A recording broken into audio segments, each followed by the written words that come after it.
Rhapsody 4, The Blood Oath. A people forged in the crucible of the desert.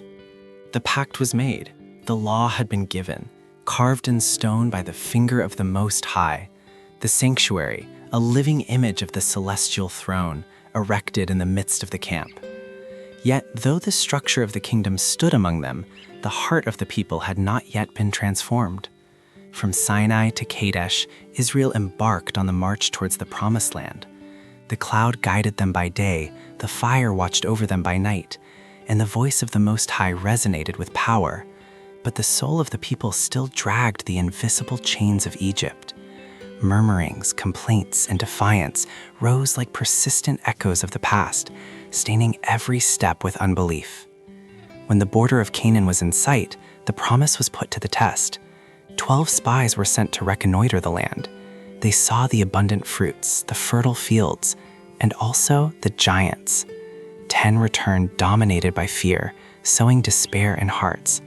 Only 2, Joshua and Caleb, saw with eyes of faith, knowing that the kingdom does not depend on human strength, but on divine faithfulness. But the people chose fear, and so their inheritance was postponed. 40 years of sand and waiting would be the price of their unbelief. As the desert days stretched on, Satan, master of deception, found a new crack. He whispered pride into the heart of Korah, who rose against Moses and Aaron, claiming authority. The people divided, rebellion ignited. But it is not man who establishes the leadership of the kingdom. The earth itself opened up, swallowing the rebels, and the judgment of the Most High once again reminded them that his voice is the only one that defines order. Still, the people wandered. Every tent pitched in the sand was part of a divine mold, every step a lesson.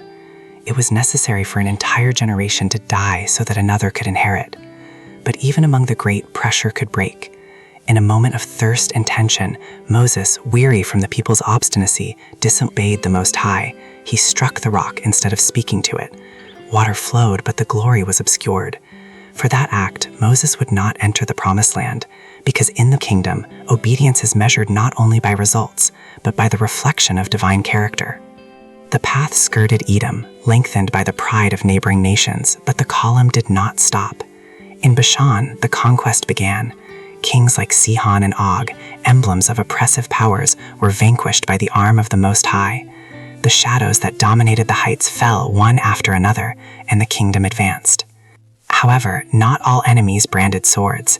In the hills of Moab, a prophet named Balaam was bribed with promises of gold to curse Israel, but he could not.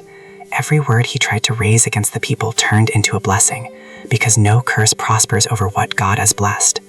But Satan did not give up. If he could not conquer from without, he would do so from within. And so he sent seduction disguised as beauty. Moabite women, alive with idolatry, infiltrated the camp. Many fell, and a plague swept through with force. Only the faithfulness of a few, willing to defend the honor of the Most High, stopped the destruction. Now close to the land that had been promised to them, the servant Moses stopped one last time before the people. He knew his hour had come. With the passion of a father and the faithfulness of a prophet, he repeated the history, the law, the covenant, the mercy. There should be no forgetting. The memory of the God who had guided them from the fire and the cloud should not be lost. Finally, he ascended alone to Mount Nebo. From its summit he gazed upon what he would not tread, the Promised Land. The Most High allowed him to see it, not as punishment, but as a sign that his work had been fulfilled. There he died, in the arms of the Eternal. No one ever found his tomb. But his story did not end with the grave, because Moses would be called again on another mountain, in glory. The people were prepared. The new generation, purified in the sand, was ready to cross. The promise still stood, and the blood oath, that which spoke from the heavens, stronger than any earthly altar, still awaited its full fulfillment.